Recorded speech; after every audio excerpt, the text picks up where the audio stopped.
sa ilaing nun yun. Magbalik-balik rin na sana, WPS. Pero amang good sa saktong plataforma. Wala sa plataforma nga gina-address ang mga domestic issues karon. So mo na ganitong WPS niya, okay man na. Buta na to. Sige, makiglalista nga ato ana. Pero ano sa pamandong namin? Actually, ang kuan noon parang nako ganang dili bitaw kuan inviting para sa mga foreign investors na kay conflict with somebody. Okay. So kutangay kung ako foreign investor ko mo to pagrian ning nasuran nya naisamo. Dako pag yun na superpower po. Ganahan baka nga mo botan kasi mo konta diha. Una magkagubot na kalit. Di wala. So, isa na kaanggulo. Kani mo god, ginabalik-balik, ginapugos na makahinumdom mo ng istorya ko sa Tagum, sa hakbang ng maisog. Naingon ko na kanailangang ginakuan, ginayaw-yawan ng WPS, nga propaganda na dito bagbatong admiral sa Philippine Coast Guard nga dili daw na tinuod man tama man. Pero gina-exaggerate nila. Gina-exaggerate nila kung wala kay tinuod nga plataforma direct addressing the issues, domestic issues kanang sa mga kinabuhi sa tao karon anong panahon ani. So gina-insist na nila aron mo-gather ta against a greater foe para mawala ang atong attention dari sa kung unsay problema yun on the ground. Matabunan. Mao pa na. Sige daw, sige kung gusto yun nato, ngano dili na lamang yung diretso nga directly engage si US kang China. Ngano dili na lamang, nganong daghan pa magkidrama mahitabo sa other way. Pwede mo na niya inang, sige, kaya amigo magkamuron. Wala na din na diretso niya. Ihatak na sa mga gumana. Gusto mo? Sige.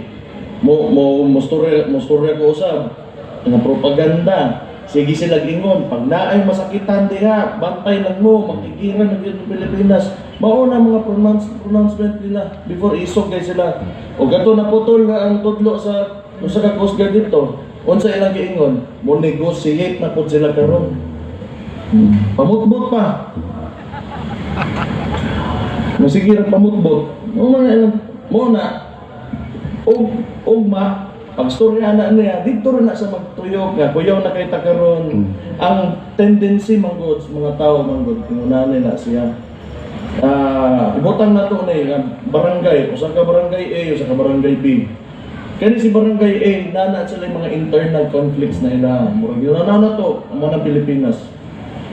Kung kita-kita, maglalis, magkita, maglibakay ta, magaway-away ta, kaya sige, matag ginupit kinsa, kay kinsay nasa taas, kinsay kapitan, kinsay konsehal, ingana man na, who deserve inganin mga posisyon, ana ba, naging na internal conflict. Pero, when threatened ta by, for example, Barangay B, ang atong instinct yun, which is human instinct na magrupo yun ta, naman tayo external threat.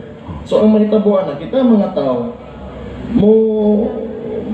magkaiusa ta, kay kung dili gani, basig mapindi ta.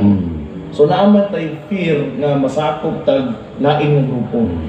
Mo na ang ilang gusto nga mahimong unsa ba effect na makuha nila sa ilang ginabuhat.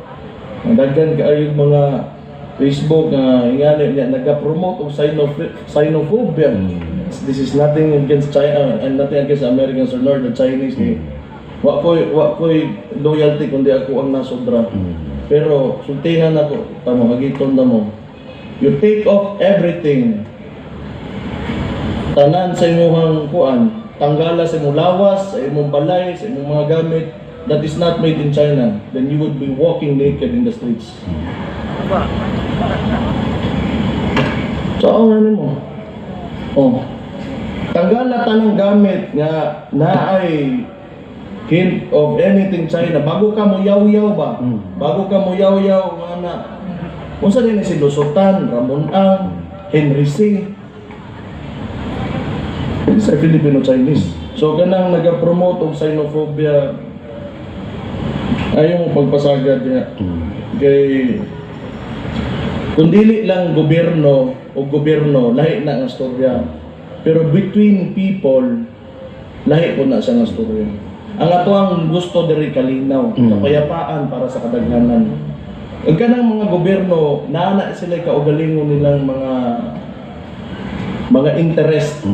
Pero between us, mga tao, mga Chinese, mga Filipino-Chinese, o kita mga Pilipino, mga kayumangge yun, mga IP, ang gusto na to dari kalinaw. Bisag di ka inject, Amerikano ka, kung sabag ka, Canadian ka, Arabo ka, Afrikano ka, wala tay gusto nga mga ingon ana. It does not promote peace. Kung if you are kanang mag-discriminate ka og tao, dili maayo. It's not healthy for the Filipinos as well. Bisag kung saon nimo, di nimo na mabalhin ang China. Mao nang realidad sa ato ang Pilipinas. Naagi na sila diha, mas dako sila nasod. So mo gani na balik ko, kung naamang gyud resolution through conflict diha, it will not be between China and the Philippines. It should be somebody nga kanang kaya pag nila or pagkaparihan nila kadako. Yung gitara sa kadlaw na humanang imagine na kung mag-economic embargo, utlo ni China, whatever, going in and going outbound sila dito, export and import. It will only make things worse. Sa tinuod na. It's only kanang WPS, lahi na siya nga issue. Dili na to sayangon na tong kaisog sa ingon ana ba. Diba? Yung ba nga kanang gira to, sige daw tanaw na to. Kaya kung naamag yun na mo lagi na, balik ko na ako. Kung naamag yun na tinuod na solusyon through conflict, then it will not be us. Hindi na kita. Kaya wala tayo capacity mo sungkulong nga na kadagpo. Hindi lang tayo magkagubot. Anak lang ba? Pero mo ingon po nga, amuapod ni. Gusto na mo ipaibaw sa inyo nga, amuapod ni. Anak lang doon. Maura mo yun to. Maraming salamat, Mayor Baste, sa inyong mensahe. Napakaganda.